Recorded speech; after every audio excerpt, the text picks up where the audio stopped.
20 মিনিটে 10টা কল দিছে বন্ধু, সেই বন্ধুর প্রতি অভিমান করছে, কেন কলটা ফিরাইলি না, কেন ধরলি না। আমার মালিক যদি বলে শনিবার থেকে আজকের বৃহস্পতিবার পর্যন্ত এত বড় মাইক দিয়া শুধু এক মসজিদে না, চতুর্দিক থেকে একসাথে আমি আমার আজানের আওয়াজ শুনাইছি, বান্দা কেন আমি একটা সেজদা পেলাম না।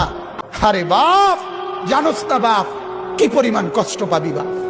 নওজোয়ান, সুপ্ত জীবনে তেমন কিছু পাইলি না, কষ্ট কিন্তু পাবি অনেক।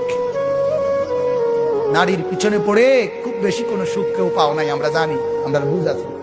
মোবাইলে চাইয়া, নর্তকী চাইয়া খুব বেশি কোনো আনন্দের কিচ্ছু নাই, আমরা একটা বুঝ আছে, আমরা আইডিয়া আছে। আমরা একটা চিড়া খাই না, রং তামসায় খুব বেশি সুখ পাওয়া যায় না, বন্ধু বান্ধবের এই আড্ডায় খুব সুখ পাওয়া যায় না। সেজদার মধ্যে অনেক মজা আছে, রাত গভীরের তাহাজ্জুদে অনেক মজা আছে।